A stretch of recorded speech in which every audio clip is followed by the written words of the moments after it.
What would you give to win? Truly win.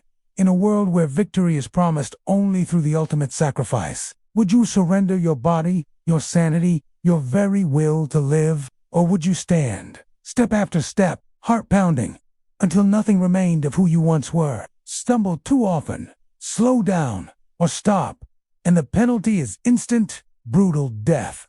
Only one boy will walk away alive, granted a lifetime's worth of any wish he desires. As these boys march mile after mile, they form bonds, alliances, and friendships that flicker like candles in a storm. They talk about love, fear, regrets, and dreams they'll likely never realize. We'll feel the ache in their legs, the pounding of their hearts, the gnawing terror in their minds. We'll explore their friendships, rivalries, and unravel the Major's looming shadow over them all. You'll hear their confessions in the night, sense the creeping madness with each passing mile, and taste the cold inevitability of death that stalks their every step. Each boy brings his own ghosts to the walk, and it's in their whispered conversations, their shared miseries, and the raw moments of vulnerability that the story reveals its true soul. Through these boys, we glimpse ourselves, our capacity for hope, cruelty, courage, and despair. The rest are fodder for a nation's morbid fascination, from reality television that delights in humiliation, to online mobs that devour personal tragedies for entertainment. The Lion King explored decades ago feel closer than ever to our own lives. His walk isn't just a dark fantasy. It's a stark warning about our complicity, our appetites, a chance to feel the weight of every mile, every choice, every life extinguished on the road to an empty, glittering prize, and our willingness to look away when horror is dressed as spectacle. This is not a game. It is a ritual, a crucible of suffering watched by a gleeful, cheering public. The walk becomes both a physical ordeal and a soul-shredding psychological war. A perfect microcosm of a world gone mad. The Long Walk is not just a novel. It's a relentless test of endurance, an allegory of our darkest compulsions, and a razor-sharp dissection of the thin line between entertainment and cruelty. Penned by Stephen King under the pseudonym Richard Bachman, it first emerged in 1979, but its chilling relevance has only grown with time. Set in an alternate, dystopian America ruled by an iron-fisted regime, the story dares us to question, how far will a society go to feed its hunger for spectacle?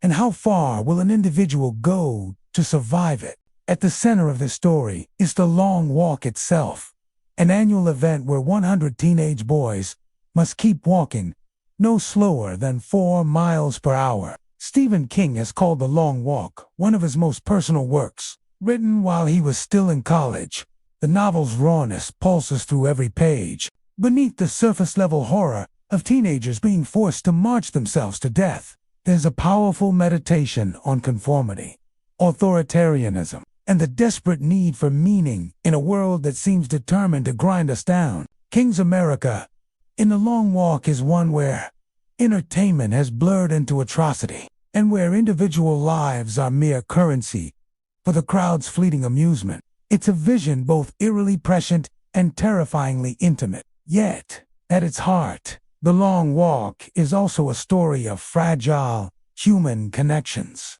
Why does The Long Walk matter today? Because it holds a mirror to a culture increasingly obsessed with extremes. In this cinematic chapter-by-chapter journey, we 1T just recount a story. We LL step into each mile, alongside Ray Garraty and his fellow walkers.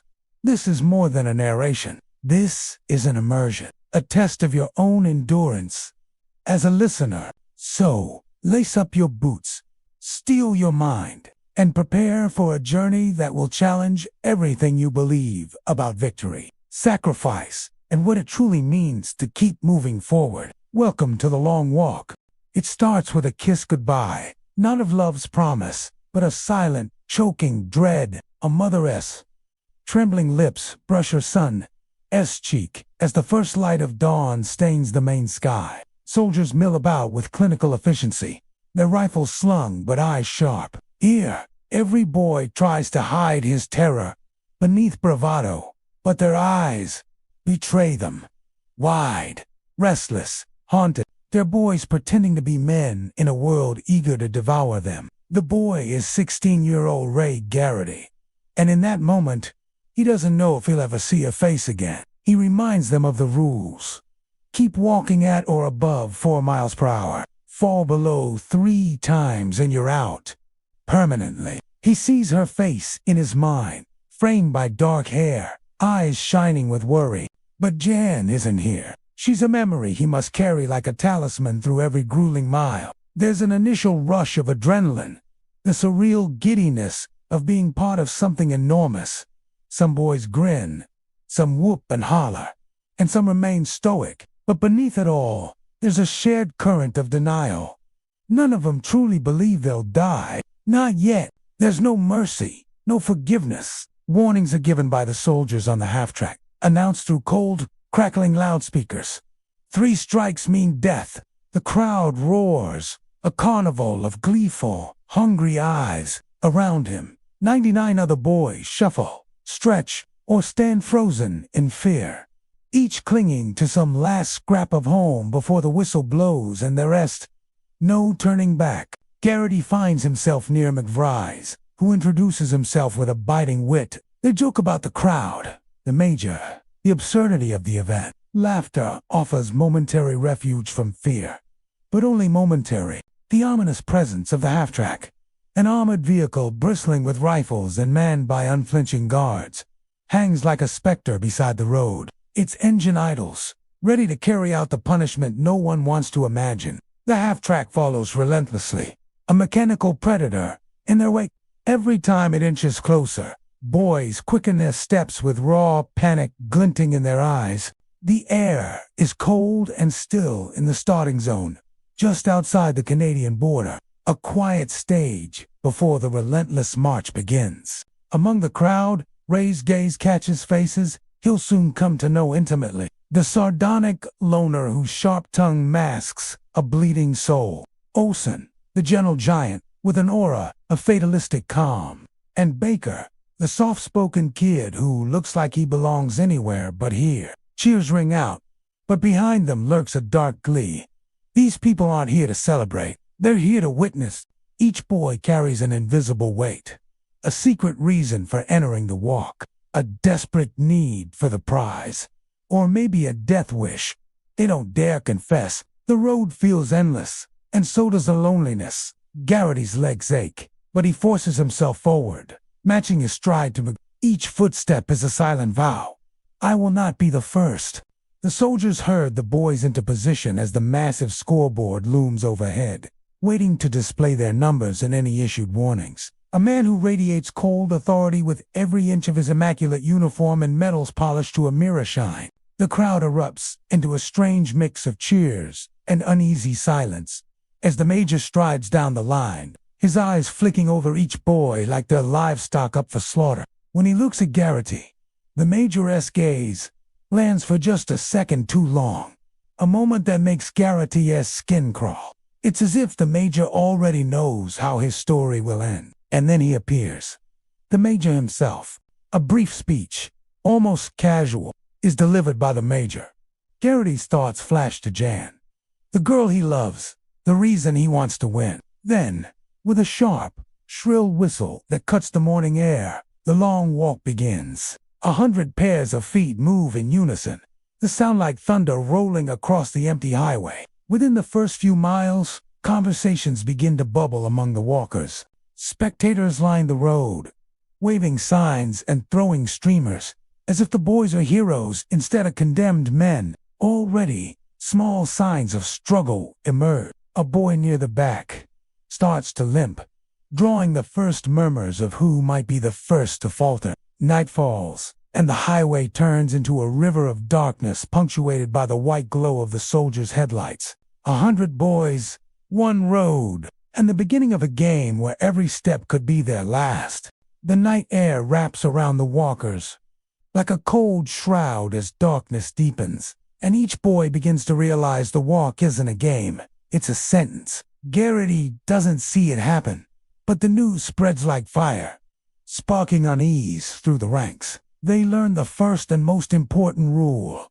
Speed. 4 miles per hour isn't a casual stroll. It's a relentless pace that punishes hesitation. Slowing below it once or twice might earn mercy in a different world. But here, 3 strikes, and you're gone. In the black hours before dawn, exhaustion becomes a voice, whispering treachery in every ear. Garraty catches himself slipping into a fog of half-sleep, the road swimming beneath him. He jerks awake with terror when he slows too much, his mind lurching back to the terrifying possibility of a warning. Around him, the soft scuff of hundreds of feet becomes a lullaby that threatens to pull each boy into the abyss of unconsciousness. The boys watch one another constantly, seeing who's struggling, calculating silently. A falling star crosses the sky above, but none of them dare to look up. Wishes are useless here. Only steps matter. The first night is nearly behind them, but the walk has only begun to show its teeth. As dawn breaks, Garraty sees a boy ahead, stagger badly, weaving across the white line. The half-track's loudspeaker barks. Second warning. The sound makes Garraty's stomach twist. 2 strikes. 1 more, and that boy is gone. The walk's rules don't forgive. Don't forget. Don't negotiate. Even now, alliances and rivalries take root with every exchanged glance. The half-track's loudspeaker crackles with chilling indifference. Warning 1. The words hang in the air, heavy as a death knell, somewhere behind Garraty. The boy stumbles again, his gait uneven. There's a moment of silence, like the hush before a storm. Then a single, echoing rifle shot cracks the dawn. The noise tears through the walkers more cruelly than any bullet. Even the veterans of just one day understand now. The rules aren't suggestions. They are the only law left. The half-track rolls on, engines rumbling, a constant reminder of the price of failure. And as the boys quicken their steps to avoid the fate they've just witnessed, Garraty feels the weight of every mile stretched before him like a road that might never end. Garraty flinches, his heart hammering, every instinct screaming to run. But there's nowhere to go. All he can do is keep moving, keep breathing. He feels the tremor in the air as the boy's body collapses to the road. Each misstep brings the half-track closer, its headlights like eyes that never blink. The initial energy of the start has faded, replaced by a grim, grinding rhythm of boots on asphalt. The boys don't know it yet, but they've already begun to sort themselves into the survivors and the It starts with whispers. One boy has already received a warning. As the miles unspool into the long, cold night, the boys begin to absorb the walk's brutal rhythm. Garraty begins to feel the fatigue setting in. His calves burn, knees complain, feet blister with each slap of shoe on pavement. He tries to ignore it, to keep his mind occupied by small talk with McVries, who has a gift for black humor that feels like a life raft in the darkness. The second rule: manage your body. Even a full bladder can become a death sentence. The boys quickly learn to relieve themselves while walking, stumbling awkwardly, but refusing to stop. The indignity is immediate and public, yet survival demands it. Dignity becomes a luxury few can afford, but the jokes grow fewer as the distance grows longer, replaced by stretches of grim silence. A new rule of survival emerges. Conserve your breath. The walk will steal it soon enough. The walk's rules seem simple on paper, but in practice they warp into a labyrinth of unspoken strategies. The third rule is psychological. Never let despair catch you. As the boys march through Maine's darkened countryside, their world shrinks to the thin strip of highway ahead. The measured beat of their steps and the looming fear of the morning creeps slowly across the landscape, seeping pink and gold into the sky. It reveals bleary faces, matted hair, eyes swollen from sleeplessness. And then, for the first time, Garraty witnesses the final rule enforced. A boy far behind him receives his third warning. The walk goes on, indifferent to the death it leaves behind. The group's conversations fall to a tense, haunted quiet, each rule etched in his mind, each mile etching deeper into his soul. By midday, The highway shimmers beneath a hard spring sun, and the night's cold exhaustion gives way to new dangers. Heat, dehydration, and the unrelenting monotony of the endless road. The boys are beginning to understand that the walk is a forge, stripping away layers of bravado and laying bare the raw, beating hearts of children pretending to be warriors, each footstep becoming a question. Do I truly want to win, or do I just want this to end? Garraty, his mind swimming with fatigue, finds himself falling into step beside McVries once more. McVries, whose sardonic smirk and wry commentary hide an ever-deepening sorrow, and who now starts to talk about himself in a voice quiet and more resigned and defiant, telling Garraty about his failed suicide attempt. A bullet to the head that left only a scar and a bitter laugh. The kind of confession that cracks something open in both of them so that, for a few miles, their conversation shifts the burden of the walk, making it feel less like a death sentence and more like a shared penance. Other boys draw closer. Olsen, gentle and broad-shouldered, whose slow, careful speech makes Garraty wonder if he signed up for the walk out of duty, or simple naivety. Baker, eager and hopeful, but already carrying in his eyes the worry of someone who knows hope alone can keep you standing. Together, these boys begin to orbit Garraty, forming a loose alliance, a fragile brotherhood walking toward their likely graves. Conversations ripple along the line like a current of desperate humanity flowing through the ranks, boys, trading stories of hometown sweethearts and the improbable futures they still dare to imagine. One describes the college he planned to attend. Another wonders aloud what a new car would feel like under his hands. And the walk strips away their differences, rich or poor, city or farm, until they're left with the simple fact of their shared ticking mortality. Yet the moments of camaraderie are punctuated by brutal reminders of the walker's savage reality as the half-track lumbers along its merciless patrol, a steel predator stalking them, issuing warnings with mechanical calm, the same cold voice for every boy and every infraction. When a boy falls behind, every walker feels it.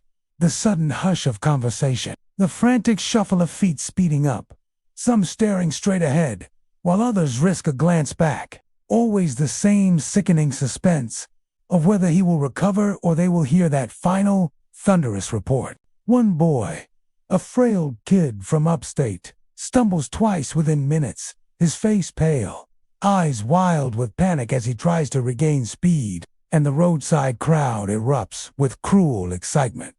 They point, shout, place bets, until the boy finally collapses to his knees. The half-track slows, rifles lift, and the shot rings out, a single note of execution that echoes in every heart as another walker is erased, another body left cooling on the blacktop. And the boys keep moving because they must. Breath coming ragged now, none daring to falter. As day turns to afternoon, the sun's heat gives way to a clammy fog rolling in from the coast, wrapping the boys in a gray, suffocating cocoon. Garraty feeling each mile take a piece of him. His energy, his illusions, his belief that he might simply outlast the others, and seeing it mirrored in the faces around him. Eyes ringed with red steps, growing uneven. But amidst the horror, a strange comfort emerges as these strangers. McVries with his acerbic wit, Olsen with his quiet strength, Baker with his soft determination, become companions more real than friends he has known his entire life. Talk not just to pass the time, but because to stop talking is to slip into the abyss of their own minds. And in that abyss waits despair. The roadside crowd grows denser as they approach small towns. Garraty struck by how people cheer with smiling faces, eager eyes, and hands waving. Children perched on father's shoulders, women throwing, men shouting encouragements. As if this parade of dying boys is the greatest show on earth. And the boys feel both lifted and hollowed by the attention, marching faster to please their audience, even as they loathe them for reveling in their agony. Night comes again, the second since the walk began, bringing a bone-deep chill that settles in as Garraty huddles mentally inside his conversations with Olsen and Baker, clutching them like a fragile flame against the cold. Each story shared, and each laugh, forced from trembling lips, an act of defiance against the darkness both outside and inside themselves. For now, they are strangers in stride, each alone in his mind, yet bound by the rhythm of their feet and the unspoken promise that, for as long as they can, they'll keep each other going. But in the walk, alliances are as fleeting as the time it takes to stumble 3 times.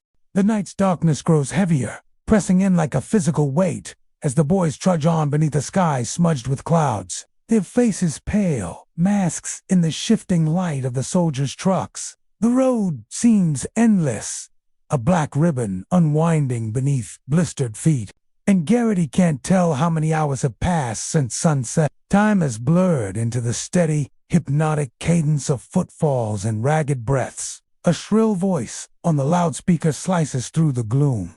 Warning 1. Words that strike like a slap, snapping everyone to grim attention. A boy 2 places ahead stumbles badly, his legs buckling like he's been shot already. Garraty catches a glimpse of the boy's face. Wide eyes, mouth opening in a silent plea. The boy's name is Scram, and his body screams that he doesn't want to die. But the road has no sympathy. Scram staggers, regains speed, but barely, while the half-track glides just behind him. Its rifle barrels gleaming in the moonlight, radiating cold dread that every walker near him feels in their bones. The second warning comes minutes later, the voice flat, detached. Warning 2. Garraty's breath catches in his throat. He doesn't know Scram well, but it doesn't matter. His death will stain them all. The boys watch, transfixed, hearts pounding in unison with their aching feet, as each second ticks by like a drumbeat of doom. Scram's desperate, jerky motions, fighting exhaustion and terror. Every eye is locked on him, because if he falls, they will all hear it. The final punctuation of a life. The price of a warning isn't just the risk of death, it's the infection of fear that spreads among the others. The way each warning and stumble buckles collective morale. The walk is more than a physical trial. It's a psychological crucible that feeds on weakness with a half-track hunting not just bodies, but minds. Scram's ordeal draws the boys into uneasy conversations, Olsen muttering in a husky, exhausted voice that it's just not right, while McVries' eyes, dark hollows above his gaunt cheeks, snaps back with bitter cynicism. What did you think you signed up for? A cakewalk? Garraty says nothing, because there's nothing to say that won't sound hollow or naive, focusing instead on keeping his own stride steady, matching McVries' pace, as though their synchronized steps might somehow defy the walk's pitiless rules. The fog thickens until the walkers are ghostly, the crowd mostly gone home to warm beds, leaving only soldiers, boys, and the endless road. In the suffocating quiet, even the distant bark of a dog sounds like a gunshot. Every unexpected noise, a threat. Every shadow, a possible sign of the Major's gaze. Then it happens. Scram stumbles one last time, a collapse that seems to stretch forever, until he hits the pavement with a wet thud. Arms splayed, and a ragged gasp rises from the nearest boys, before a silence more absolute than any Garraty has ever known falls. Warning 3. The half-track stops. A rifle cracks. Scram's body jerks. Once, then goes still. The echo of the shot rolling across the empty highway like a funeral bell as the walkers shuffle past his corpse, with eyes averted and steps quickened. No one speaks. The only sounds are the crunch of boots, the low rumble of the half-track, and the wind sighing through the roadside trees. Garraty's mind reels, wanting to cry, to vomit, to wake up from this nightmare. But he keeps walking because the only alternative is to join Scram in the cold blackness at the side of the road, feeling the line between life and death narrow with every mile. The price of a warning isn't just 3 strikes. It's the slow erosion of hope, the poisoning of camaraderie, the gnawing sense that no matter how strong or kind or determined you are, death will find you. Through the fog, they march on until McVries breaks the silence, his voice low and tired. 1 down, 99 to go. It's a joke, but no one laughs. The walk has truly begun now, and every boy knows that survival demands more than strong legs. It demands the surrender of innocence, the death of comfort, and the willingness to watch strangers and friends fall. The darkness of the second night deepens into something oppressive, something alive. It seeps into bones and thoughts, turning each step into an act of willpower. By now, the boys have learned that the walk is not only a battle against distance, but a fight to keep their own minds from cracking apart. McVries, the sardonic survivor with a scarred forehead, speaks first. He describes the night he tried to end his life, the quiet emptiness that led him to press a gun to his temple, and the bitter surprise of waking up alive. His voice is detached, almost clinical, but the pain seeps through in every pause. McVries wonders aloud why the country allows, no, celebrates such a spectacle. The boys are hollow-eyed, their breath steaming in ragged gusts. The conversation slow, their words thicker now, every sentence costing precious energy. Another walker, somewhere behind them, has fallen. The sound slashes their fragile web of conversation, leaving them silent for a long time. When they do start talking again, it's softer, more desperate. Their words are like prayers whispered into the dark. Yet the urge to talk remains strong. Silence is the enemy. Silence is where the mind turns on itself. By the time the sun claws fully above the horizon, Garraty knows them better than he has known anyone in his life. And he knows with a sick certainty that he will watch most of them die. The boys' faces look older now, lines of exhaustion etched deep. Garraty's legs feel like they're filled with wet cement. Every step a monumental effort. His thoughts drift, foggy and disjointed, until McVries grips his arm to keep him steady. It's a wordless reminder. They are not alone yet. Garraty tries to answer, but stumbles over the words. Because how can you explain a world where death is sport? The major's soldiers watch with empty eyes, rifles ready. The walk does not pause for tears or tenderness. They talk about love, regret, dreams they know will never come true. They wonder what the prize really means. Is it life, or just a guarantee you'll be alone with your guilt forever? McVries' voice is what many of them have been thinking. Is surviving worth it if you have to step over every friend to get there? Even Olsen, who'd been mostly silent, mutters bitterly about the crowd that cheers them on. Hungry for blood, the boys agree. There's something broken at the heart of America, something that needs this ritual sacrifice to keep itself entertained. Olsen listens, his eyes reflecting the wavering light from the half-track's lamps. Baker, normally reserved, looks horrified, as if he is glimpsing a chasm he didn't know existed inside someone else, and so desperate to hold madness at bay. They talk, they confess. Olsen quietly admits he signed up for the walk because he couldn't see another way to help his family survive. His father was out of work, his mother ill. He imagines her dark hair, the soft way she used to say his name. He lets himself believe that somewhere out there, she's watching the broadcast, rooting for him. It becomes a shield against the growing dread, a whisper that maybe, just maybe, he can outlast the others and go home. Each story is a shard of shared humanity, a reminder that these boys are more than numbers marching toward death. They open old wounds and share secrets that would never leave their lips in any other world.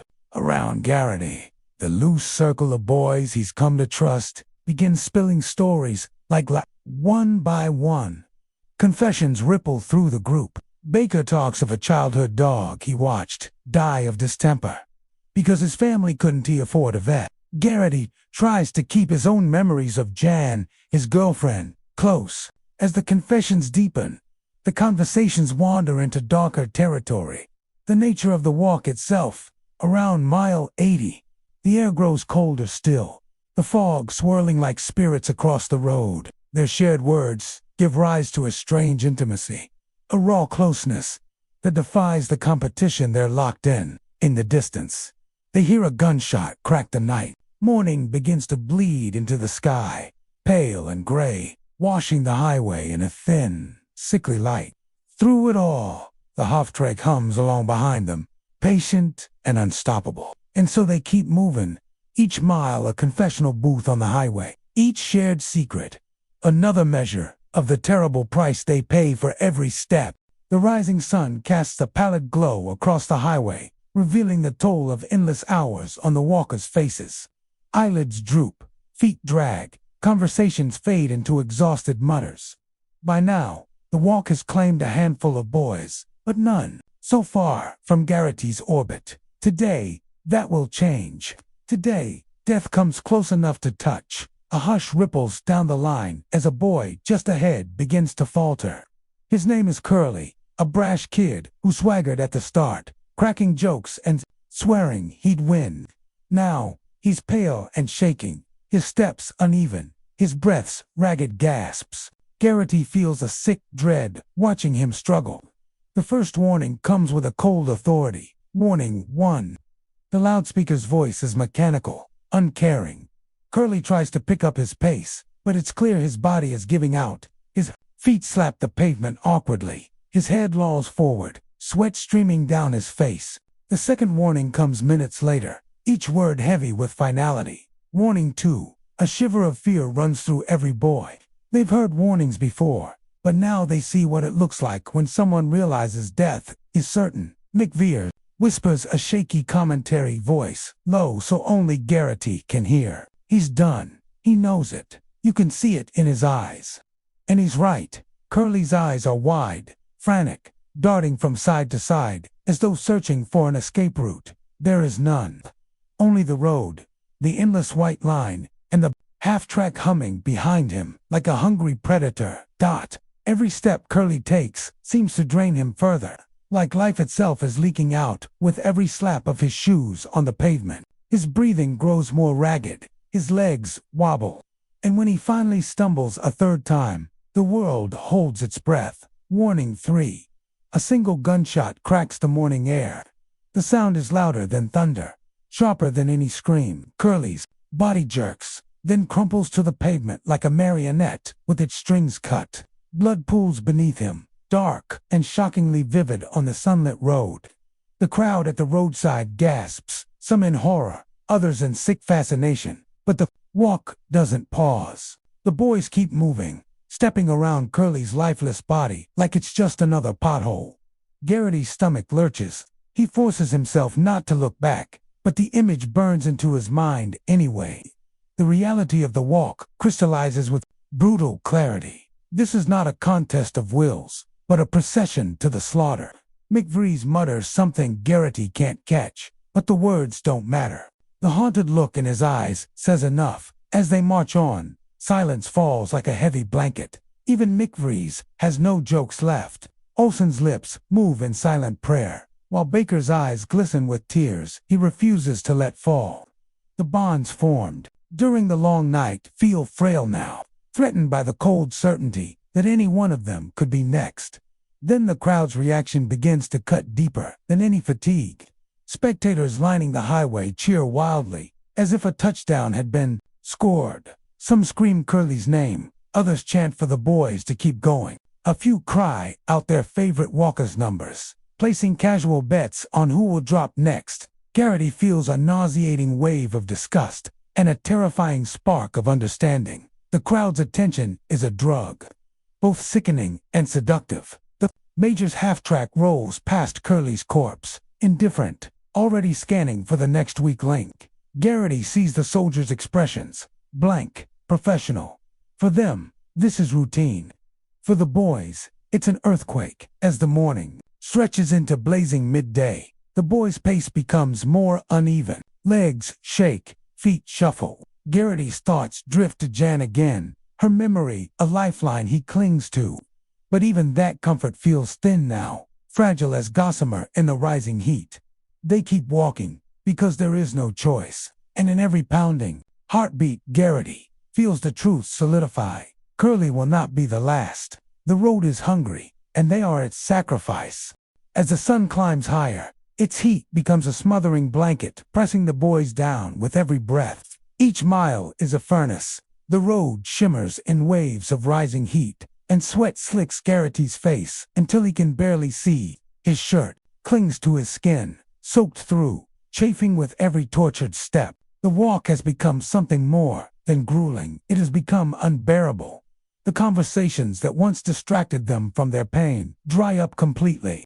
Now there's only the ragged symphony of labored breathing and the dull, relentless slap of boots on hot asphalt. Garraty's mind floats on a thin edge between panic and exhaustion. His thoughts tangle, looping like a broken record. Keep going, keep going, keep going. The words beat in time with his heart. Around him, the signs of collapse are growing. One boy suddenly veers off the white line, muttering nonsense under his breath, eyes glassy. He stumbles into a ditch before he can correct himself, and the mechanical voice of the loudspeaker cuts the air. Warning one. Garraty flinches at the words, a sharp reminder that death stalks their every misstep. The boy drags himself upright with a sob, scrambles back onto the road, and resumes his walk. But Garraty sees his eyes, empty, already broken dot. As the heat pounds them into submission, the boys begin to hallucinate. Garraty sees phantom cars in the distance that vanish when he blinks. McVries swears he sees a pool of water shimmering beside the highway, a cruel mirage that disappears when they stagger closer. Olsen talks quietly to someone who isn't there, words drifting like mist. They are unspooling at the edges, sanity fraying with each step. The half-track continues, its silent vigil, rolling inexorably behind them, engine humming like the drumbeat of doom. The soldiers aboard it watch with a clinical detachment that chills Garraty to his marrow. Every so often, a warning crackles across the loudspeaker, followed by the deathly pause, and, too often now, the gunshot that seals another boy's fate. Each crack of rifle fire is a spike in Garraty's chest, a reminder of how thin the line between standing and falling has become. The roadside crowd has grown again, but the faces are different from the early morning's bright-eyed onlookers. These people are sunburnt, sweating, red-faced with excitement. They chant, they jeer, they hold up signs with slogans like "Go get M" or "Only one can win." Some toss bottled water toward the boys, but none dare break the rules. By actually handing it to them, any interference brings punishment. The crowd's fevered cheers turn Garraty's stomach. They've come to watch a spectacle, not a struggle for survival. When a boy further back in the line finally crumples to his knees, Garraty doesn't need to see it to feel it. The crack of the rifle comes seconds later, a punctuation mark on the boy's story. He realizes then that death is becoming almost ordinary, another beat in the endless march. That knowledge terrifies him more than the shots themselves. Somewhere deep in the sweltering afternoon, Garraty almost succumbs himself. His vision tunnels, legs falter, breath comes in shallow, painful gasps. He teeters on the brink of a warning. McVries appears at his side, gripping his elbow, his voice hoarse but urgent. "Don't stop, Ray. Don't you dare stop." That moment, that shared will, drags Garraty back from the edge. Their steps sync up again, each boy leaning into the other's determination. They keep going, and going, and going. Every mile feels twice as long as the last. Every footstep a tiny rebellion against the road's endless hunger. Garraty forces himself to think of Jan, of his mother, of his father's silent, haunted eyes. He imagines them watching him, willing him on, and it gives him a fragile strength. Yet even hope feels brittle now. The heat pounds like a hammer. The road stretches on forever. The walk has transformed from a brutal challenge to a waking nightmare, a test of spirit where the only reward for surviving is more suffering. Still, they march because the only alternative is death. As dusk bleeds across the horizon, the sky shifts from the day's punishing brightness to a bruised, sorrowful purple. A thin, cool breeze whispers across the road, but it brings no relief. It only seems to stir the stale scent of sweat, fear, and old blood. The boys have been walking for nearly 2 full days now, and the cracks in their bodies and minds are splitting wide open. The walker's line, once tight and orderly, has stretched and frayed like an unraveling rope. Some boys stumble with every step, eyes rolled back in their heads, arms dangling like puppets on severed strings. Garraty sees a boy up ahead, whose knees give out completely. He drops, catches himself on trembling hands, and claws his way upright with a guttural cry. The loudspeaker responds without emotion. Warning 1. The boy's sob is a thin, pitiful sound swallowed by the gathering night. McVries walks beside Garraty, his face drawn and pale, eyes dark hollows of determination. His voice cracks as he mutters, "They'll start falling faster now. It always happens." The second night is the worst. His words hit Garraty like a stone to the chest, confirmation of what he's felt growing in the heavy silence. The walk has reached the breaking point. Every mile becomes a grim accounting of who can keep moving and who will fall. They watch one another with raw, hunted eyes, each step a gamble with death. Conversations have dried up entirely, replaced by an eerie chorus of labored breathing and the occasional strangled whimper. Olson's face is slack, his eyes unfocused. Baker's feet drag with every stride, his shoes darkened with blood from torn blisters. The road grows lonelier, quieter. Even the crowd has thinned in places, leaving stretches where only the soldiers and the walkers remain. Here, the darkness closes in tighter, oppressive and absolute. Garraty begins to feel as if the world has shrunk to this ribbon of pavement, stretching infinitely into a darkness from which there is no escape. A distant scream pierces the night, followed by the familiar, merciless rifle crack. Another boy down, another life ended in silence, the road absorbing it like rain into thirsty earth. Garraty's stomach clenches at the sound, his heart hammering against his ribs. He catches himself slowing and snaps back to pace, panic flooding him. A single slip now could mean a warning, and at this point, a warning is practically a death sentence. As hours crawl by, hallucinations become more vivid. Garraty sees Jan standing on the roadside, her hair haloed by moonlight, her eyes bright with tears. He reaches for her before he realizes she isn't there, a phantom conjured by exhaustion. The heartbreak of it nearly shatters him. McVries notices his stumble and grabs his arm, yanking him forward. "Stay with me, Garraty," he rasps. "Stay awake." Olson's voice slurs as he begins to sing softly under his breath, a tuneless, broken lullaby that chills Garraty more than any silence. Baker mumbles nonsense words, his mind drifting beyond the reach of the walk, beyond the reach of anything but death. Every boy's endurance is wearing thin, like paper scraped raw. The soldiers on the half-track are alert now, rifles casually in hand, eyes tracking every unsteady gait. They know what's coming. The boys know it too. The breaking point is here, the stretch of the walk where weakness isn't just exposed, but consumed. Some boys try to run wild, ragged sprints that last seconds before their legs give out and they crumple, inviting warnings or immediate execution. Others simply stop, as if the thought of another step is more terrifying than death itself. The shots ring out more frequently now, punctuating the night like a drumbeat of despair. Garraty feels a rage rise in him, rage at the road, at the major, at the unseen crowd cheering from their cozy living rooms. He channels it into his legs, forcing them to keep pumping, using the anger to stave off the exhaustion clawing at his mind. He makes a silent vow, he will not die tonight. As the second night deepens into an endless, starless void, each boy's face has become a mask of pain. Their eyes, when they dare meet, hold only one message: I will outlast you. Yet in those same eyes is a flicker of shared horror, a recognition that the walk has finally broken them. And all that's left now is survival. The walk claims more lives before dawn, each fall marked by a quick shot, a pause, and the quiet shuffle of feet continuing on. By sunrise, Garraty knows in his bones that fewer than half the boys who began this nightmare remain. And yet he marches on, driven by something deeper than hope, something primal, desperate, and beyond words. As dawn bleeds pale light over the endless highway, the survivors walk beneath a bruised sky, their shadows long and thin on the cracked pavement. The night has claimed many, and the few who remain feel like ghosts themselves, staggering forward with hollow eyes and leaden legs.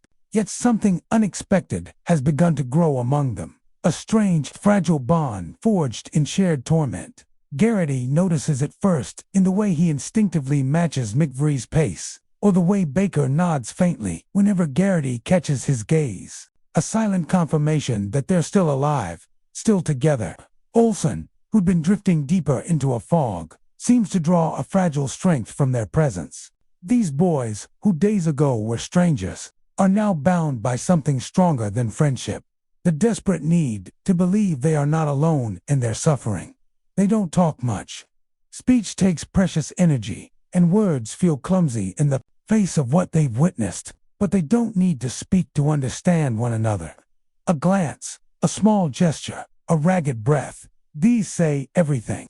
Together, they form a loose phalanx, a shield against the loneliness that stalks them as surely as the half-track. The walk's relentless pace continues to strip each boy to his core. By now, they all know death is not a distant possibility, but an imminent presence. They can almost feel it breathing on their necks, waiting for a misstep, a moment of weakness. Yet it's precisely this closeness to the abyss that makes their bond so fierce. In every other life, they might have been rivals or strangers. Here, they are brothers in the truest sense, comrades in arms in a war of endurance.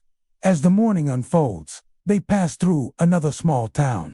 The crowd is different, here quieter, almost reverent. Some weep openly as they watch the battered boys shuffle by. Others reach out, desperate to touch the walker's hands, as though brushing fingers with the damned might grant them some dark blessing. Garraty feels a surreal gratitude for the compassion, but also a pang of anger. Where was this pity when the walk began? Where will it be when the last boy falls? Olsen begins to struggle visibly, his face gray, his breath ragged. Garraty and McVries, close ranks around him, flanking him as though sheer willpower might hold him upright. For miles, they whisper encouragements between labored breaths, urging him on. Olsen's eyes flutter, his steps falter, but each time he nearly falls, he clenches his jaw and fights back to speed. The effort costs him dearly, but for a while, it works, and in those moments, the three of them feel invincible, as if friendship alone can cheat death. But the walk is indifferent to loyalty. A boy ahead of them collapses without warning, crumpling like a rag doll, his head bouncing on the asphalt. The shot that follows is almost perfunctory. The half-track doesn't slow. The walk doesn't pause. The boys march on past the body, each of them flinching at the reminder that their bond, as fierce as it feels, cannot protect them from the rules. Between these eruptions of violence, the boys find tiny moments of grace, a shared memory of childhood, a dark joke that somehow makes them laugh, a hand brushing another's shoulder in silent solidarity. These slivers of humanity keep them moving, keep them sane. It's in these moments Garraty realizes what the Major and the walk itself could never anticipate, that in trying to pit them against one another, the walk has made them care more deeply than they ever thought possible. As the sun climbs higher, baking the road, Garraty thinks of Jan again, but this time, he imagines her not alone, but standing among his comrades. He pictures her hand in his, McVries at his side, Olsen and Baker just behind. The fantasy gives him strength, a dream of a future where these bonds endure beyond the highway of death. Yet reality reasserts itself with ruthless speed. Olsen stumbles again, his knees buckling. Garraty and McVries try to catch him, but their arms close around empty air as he hits the pavement hard. The loudspeaker barks, warning 3. The crack of the rifle comes like a slap. Olsen's body goes still. His face, turned toward Garraty, is frozen in a peaceful, almost grateful expression, as if he'd found release at last. The remaining boys stagger on. Their bond is smaller now, but somehow stronger. They don't speak of Olsen, but they carry him with them in every step, because in the walk, the bonds of the damned are the only things left worth holding. The afternoon sun hangs low and mean in the sky, casting a harsh, pitiless light on the thin line of boys still standing. The road behind them is littered with shadows of the fallen. The road ahead offers no promise of mercy. By now, less than 30 walkers remain, and each knows his odds have improved, but at the cost of every friend lost, every shared laugh ended by a rifle's bark. The walk has eaten half of them alive, and the survivors feel their minds fraying at the edges. Garraty's body is a mass of pain. His feet are raw slabs of meat, each step shooting white-hot agony up his legs. His knees threaten to buckle every few yards. His lips are cracked, his tongue swollen. Even blinking feels like a monumental effort, and yet he keeps moving, because stopping is unthinkable, and because he still holds on to a flicker of hope. The idea that he could win, that he could live, the idea of winning has begun to mutate in his mind. It's no longer a triumphant vision of parades and riches. Instead, it's a desperate, shivering dream, standing alone on the road, too hollowed out to even cheer his own survival. He wonders what it will feel like to look back and see the 100 boys who started, every one of them lying cold and silent behind him. McVries, who has become Garraty's shadow, reads these thoughts in his eyes. "You know," he says hoarsely, voice barely carrying over their shuffling footsteps, "I don't think there's anything left for the winner. You get your wish, but you lose everything else along the way." He laughs, a harsh, brittle sound. "Some prize, huh?" Baker trudges on nearby, face slack with exhaustion, but in his eyes burns a stubborn determination that mirrors Garraty's own. They pass through another town, this one smaller and poorer than the last. Here, the people stand silent as the boys march past. No cheers, no jeers, just hollow stares, as if the crowd is finally seeing the horror for what it is. Garraty sees an old woman weeping on her porch, her tears falling unchecked as the walkers file by. This quiet, almost reverent reception gives Garraty a strange, fleeting sense of hope. If people can still feel pity, still recognize cruelty, maybe the world isn't completely lost. Maybe someone, somewhere, will remember these boys not as competitors, but as children forced to trade their lives for entertainment. But that thin hope shatters when a boy ahead of them collapses, face into the blacktop. The soldiers barely wait before the rifle crack splits the air. His body jerks, then goes limp. Garraty looks at Baker, who swallows hard and keeps walking. McVries just shakes his head. Another dream ended. Another family somewhere will be watching the broadcast, seeing their son die on live television. As dusk deepens, Garraty's thoughts turn inward. He remembers nights lying beside Jan, their plans for the future whispered in the dark. He remembers his mother's tired eyes, the way his father used to stand at the end of their driveway and stare silently into the distance. He tries to draw strength from these memories, but each one feels slippery, like sand trickling through his fingers. With night comes cold, the kind that seeps into marrow, makes teeth chatter and muscles stiffen. The boys huddle in the darkness of their shared misery, their bond tighter than ever. They don't talk anymore. Words have become too heavy. But when one boy stumbles, the others watch with hearts clenched. They all know the next mistake could belong to them. Somewhere near midnight, Baker stumbles badly. He catches himself, but the loudspeaker immediately croaks. "Warning 1. Garraty's breath freezes in his chest. He can't lose Baker. Not now. They exchange a glance, a wordless pact of solidarity, but also a fearful acknowledgement that luck can't hold forever. They press on into the darkness.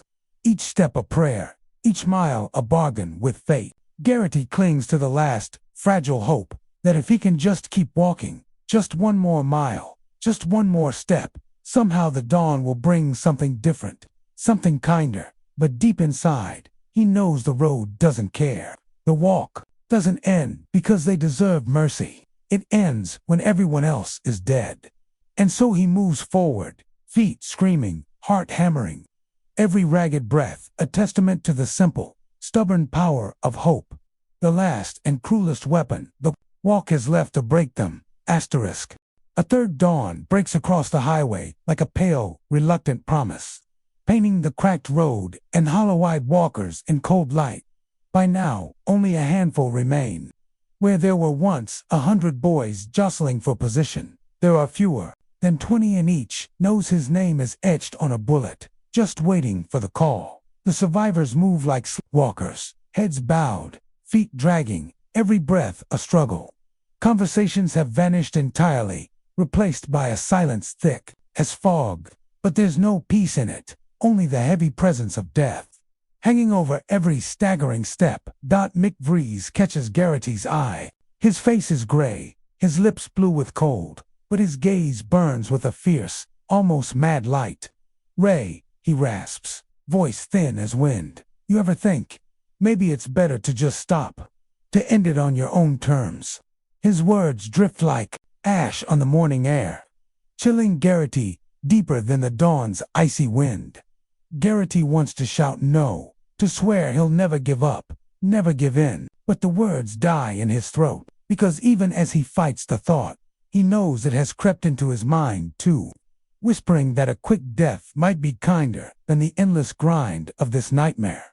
They march in grim silence until McVries stumbles. His legs wobble dangerously, and Garraty's heart spikes, but McVries catches himself, breath coming in ragged gasps. He looks at Garraty, eyes shining with something like peace.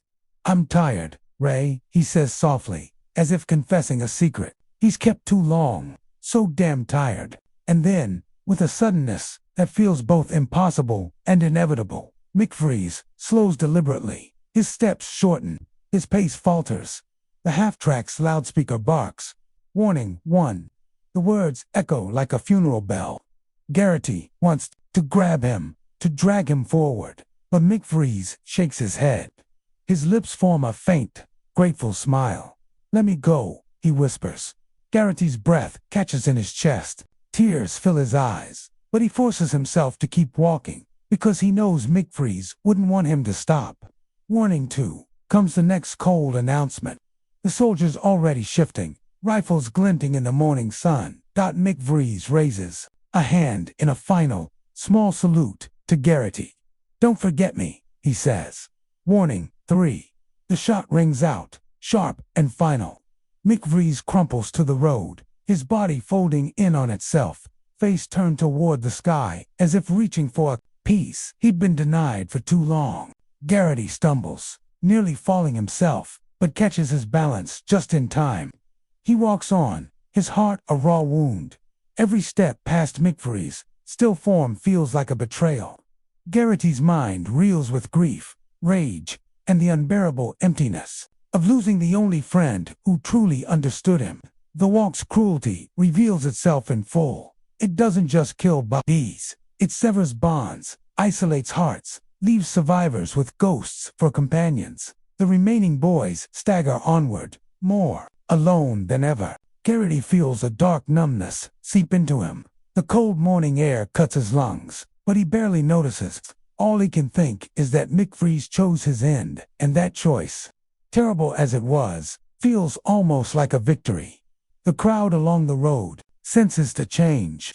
Their cheers falter, replaced by quiet murmurs. Some faces are stricken, as if realizing for the first time the true horror of what they're witnessing. Others turn away entirely, unable to stomach the sight of children walking themselves to death. As the sun rises higher, Garraty pushes himself forward, each step fueled by the memory of McVries' final words. He promises himself he'll keep going, not because he still believes in winning, but because he refuses to let McVries' sacrifice mean nothing.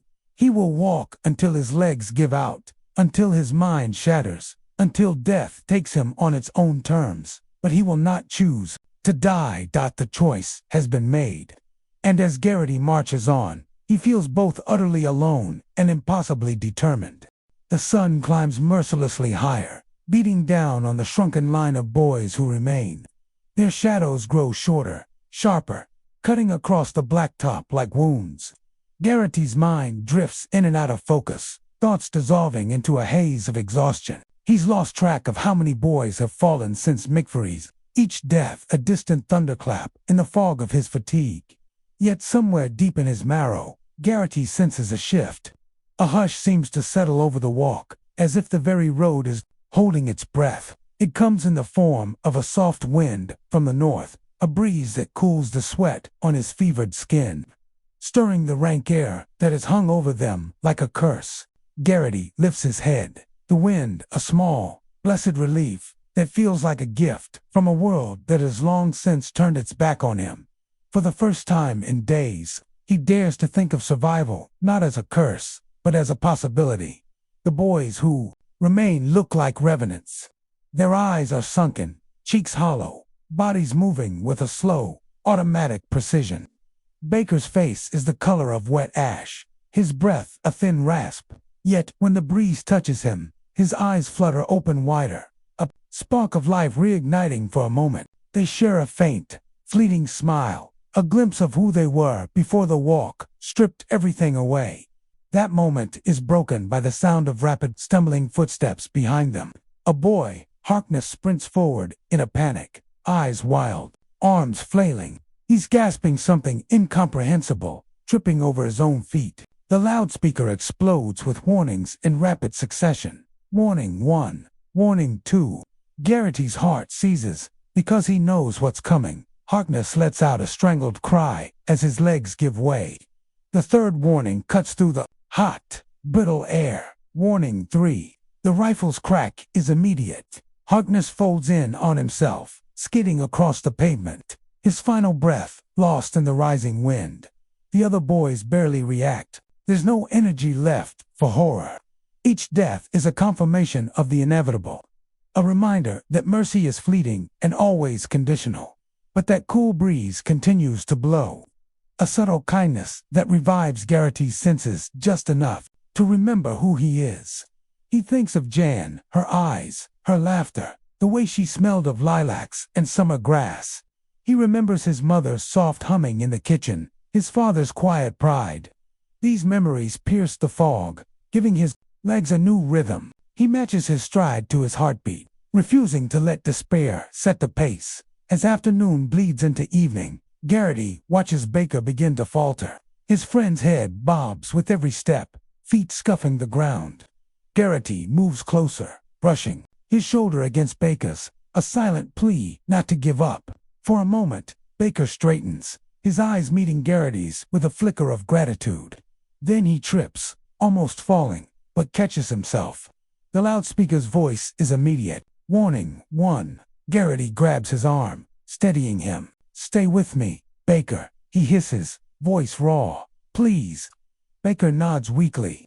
They walk together in fragile lockstep, two dying boys propping each other up. For the next hour, they keep each other alive, not by strength, but by sheer, stubborn love. It feels like mercy, this fragile alliance in a world that has given them none. Around them, the crowd has grown hushed. Even the loudest hecklers have fallen silent, as if awed by the brutal intimacy of this final stretch. Mothers clutch children to their chests. Old men wipe tears from their eyes. The walk has transformed before them from a spectacle to a tragedy, and they cannot look away as twilight drapes the sky in bruised purples and smoky blues. Garraty senses the end drawing near. His feet feel like blocks of stone. His breath comes in ragged gasps, but he refuses to slow, because in the soft wind that still brushes his cheek, he feels the faintest trace of mercy, a reminder that as long as he keeps moving, there is still hope. That the walk gives no guarantees, but for now, for these few final miles, Garraty finds something like grace, and it's enough to keep him alive. The world has narrowed to the pounding of Garraty's heart, the burning in his lungs, and the endless white line unfurling beneath his battered feet. Night drapes the highway like a funeral shroud, but Garraty barely notices. Every sense has turned inward, focused on the single imperative that still matters. Keep moving. Beside him, Baker's steps have grown uneven again. His face is slack, eyes half-lidded, breath coming in wet, rattling gasps. Each time he falters, Garraty reaches out, steadying him with a hand that trembles almost as much as Baker's legs. Their bond has become primal, beyond words, a raw testament to shared agony and stubborn loyalty. But even that loyalty can't stave off the walk's final demands. Just before dawn, Baker stumbles badly, going down to one knee. The loudspeaker booms with mechanical indifference. Warning to Garraty's heart lurches in his chest. He yanks Baker upright, the effort nearly toppling him as well. For a moment, they stand swaying together like drunks, and Garraty's ragged whisper claws free. Please, Baker, don't quit. But Baker's eyes are far away, fixed on something Garraty can't see. His mouth moves as if he's speaking to ghosts. Then, without warning, his knees buckle. His body folds to the ground in a soft, final collapse. The third warning is immediate, cold, inevitable. Warning 3. The rifle cracks. The echo seems to stretch forever, bouncing off the silent crowd before fading into the gray light of dawn. Garraty can't look away. He watches the life drain from Baker's body, sees the faint steam rising from his blood on the cold pavement. A sob tears loose from his chest, not just for Baker, but for every boy who started this nightmare and never saw the sun rise again. And then he walks on, because he must, because there is no choice, because hope, fragile and cruel, still flickers in his heart. The handful of remaining boys stagger forward, fewer than 10 now. Each one carries the haunted eyes of the dying. Each one moves like a marionette with frayed strings. The crowd's cheers have withered into hushed, horrified silence. Even the soldiers look restless, shifting on the half-track, their faces pinched, as they watch children destroy themselves mile by mile. Somewhere around mile 300, Garraty's body threatens outright rebellion. His legs seize in spasms, his stomach twists with nausea, and his mind frays until he's unsure whether he's dreaming or awake. He imagines Jan walking beside him, feels her hand in his, hears her voice urging him forward. He knows it's an illusion, but he clings to it, because it's the only thing left keeping him upright. The line of walkers grows thinner still. Every few miles, another boy falters. A misstep, a stumble, a slip into unconsciousness. Each fall is met with the same pitiless ritual. A warning, a shot, a still body on the blacktop. Garraty's soul feels scraped raw, hollowed out by grief and terror. Yet he keeps moving. He notices the highway signs counting down the distance to the next town, but they've long since lost meaning. Time and place are concepts for people who sleep, who rest, who live. For Garraty, there is only the walk, the ceaseless, punishing road beneath his feet, and always the awareness of the others around him. In their eyes, Garraty sees himself reflected. Desperate, terrified, determined. They are no longer competitors, but mirrors of his own agony, his own fading humanity. The walk has devoured nearly everything, but it hasn't taken that final shred of connection. As the sun begins to climb once more, gilding the horizon with pale gold, Garraty realizes the end is near. His vision tunnels to the road ahead. He can sense the other boys faltering with every step. Hears their ragged breathing, feels the grim calculus of survival playing out second by second. He doesn't know who will win. He only knows he must keep walking. He must. The sun rises higher, bright and pitiless, washing the road in glaring white light that seems to sear the last scraps of hope from the battered boys still marching. The walk has claimed nearly every life. Garraty can count the remaining walkers on one shaking hand. Each step now feels stolen from death. Every breath a debt coming due. The crowd has thickened again, people pressing close along the roadside, but their cheers are muted, stunned. They've come to see the end, to watch the last boy standing, to bear witness to a victory that looks nothing like triumph. Garraty's legs are numb, his feet unrecognizable lumps of agony. His mind swims in and out of dark, dreamy hallucinations. He sees Jan's face in every patch of shadow, hears his mother calling him from every gust of wind. He walks with tears streaming down his cheeks, but he doesn't notice. All he feels is the pounding of his heart, the burning in his lungs, and the raw animal instinct that keeps him upright. Only Stebbins matches his stride now. The boy's face is a pale mask, his eyes shining with a strange, eerie calm. Stebbins has kept his secrets all along, and now, in these final miles, Garraty realizes Stebbins is not walking to win, he's walking to fulfill a destiny. There's something unnatural in the way he moves. Each step measured, deliberate, as if he's been waiting for this moment his entire life. They stagger on. The last two boys, each a ruin of bloodied feet and shattered minds. The crowd roars whenever they pass, a wave of noise that feels unreal, distant. The major's half-track rolls alongside them. Soldiers tense, rifles ready for the inevitable. Stebbins begins to talk, his voice thin but oddly strong. He tells Garraty what he's never said out loud, that he's the illegitimate son of the major, the walk's creator, that this was his birthright, his father's sick gift to him. Garraty reels at the words, mind spinning. Stebbins laughs softly, a hollow sound, and says he always knew he'd walk to the end, that it was the only way to matter. But then, Stebbins falters. His eyes roll back, his steps slow. Garraty watches in horror as Stebbins' face goes slack, his mouth working soundlessly. He tries to reach out, but his arms are too heavy. Stebbins' body shudders violently, his pace collapsing. He lets out a thin, gurgling cry, then crumples, legs folding underneath him. Warning, 1. The voice crackles over the loudspeaker, but it's unnecessary. Stebbins' body convulses on the pavement. Blood bubbles from his lips. His eyes stare glassily at the sky. Warning 2. Stebbins gives one final, ragged breath. His body goes still. Warning 3. The shot is almost a formality. The sound slices the air. Stebbins' head snaps, and silence falls like a curtain. And then there is only Garraty. He stands swaying in the middle of the road, eyes wide and empty, chest heaving with sobs he doesn't feel. The crowd erupts in a deafening roar, a tidal wave of cheers and screams.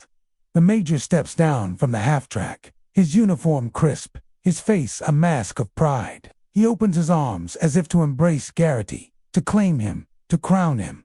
But Garraty doesn't see him. He sees only the endless road stretching away, white line gleaming in the sun. His mind is broken, his soul hollowed out. Somewhere deep inside, the command repeats like a heartbeat. Walk, keep walking, never stop. And so Garraty takes one step, then another, and another, toward the horizon, where nothing waits but the road and the ghosts of every boy who fell behind him. Final reflection and thematic ANLY sizes the last echoes of the rifle fade into the dawn. The walk is over, but its horror lingers. The crowd's cheers still reverberate through the empty spaces left by 99 fallen boys, each life snuffed out to feed a spectacle that strips humanity down to its rawest nerve. The long walk ends, not with triumph, but with a hollow victory. A single boy staggering into the sunrise, his mind cracked beyond repair. Because what does it mean to win a contest where the only prize is survival bought with the lives of your friends? Stephen King's The Long Walk is more than a dystopian nightmare. It's a scalpel laid against the darkest veins of society's obsession with violence, competition, and fame. Written under his Richard Bachman pseudonym, the novel's simplicity belies a story of profound psychological and moral depth. It forces us to confront uncomfortable questions. Why do we crave to watch others suffer? Why do we celebrate survival when it comes at such a monstrous cost? And when pushed to our limits, what does survival turn us into? At its heart, The Walk is a cruel parody of life itself, a metaphor for the human condition. We are born into a race we never chose, walking toward an inevitable end we can't escape. Along the way, we forge bonds of love and friendship, lose those we care about, and cling to fleeting moments of hope. Some march with purpose, others drift or stumble. And in the end, none of us truly win. The book's stark brilliance lies in how it explores these truths through the eyes of children, not hardened soldiers or cynical adults, but boys who begin the walk with dreams of glory and end it stripped of innocence. The central relationship between Garraty and McVries embodies the paradox of the walk, the desperate need to belong and the certainty that, in the end, they must betray each other simply by surviving. King's use of the white line, the ever-present boundary that keeps the boys in motion, is a masterstroke of symbolism. It represents the thin divide between life and death, sanity and madness, hope and despair. It's a line we all walk, in one way or another, forced forward by forces beyond our control. The walk's structure also mirrors society's appetite for spectacle. The roadside crowds are stand-ins for a world hungry for blood sport, echoing Everything from ancient gladiatorial games to modern reality shows that thrive on humiliation and pain. King asks us to question our own role as bystanders, our own capacity for complicity. Yet the long walk isn't just a grim condemnation of violence. Beneath its bleak surface runs a deep current of compassion. The bonds formed among Garraty, McVries, Baker, and even doomed Olsen remind us that in the darkest moments, our capacity to care for one another, to lean on one another, is what makes us human. It's a fragile, defiant spark of hope that refuses to be extinguished, even when survival demands the unthinkable. In the end, Garraty's final steps into madness serve as a tragic conclusion and a brutal indictment. His victory is the ultimate curse. He survives, but he is no longer whole. The walk has taken everything from him: his friends, his innocence, his future, leaving him a shell of a boy with nothing but the endless road. As readers or listeners, we're left to wrestle with the uncomfortable truth that the world often rewards endurance without mercy, that winning can mean losing everything else. And perhaps most haunting of all, we're left with the question: if we had been there, walking that road, would we have been any different? The Long Walk is a relentless, unflinching masterpiece, a novel that forces us to look deep into the abyss of what we're willing to endure, and what it costs us to simply keep moving.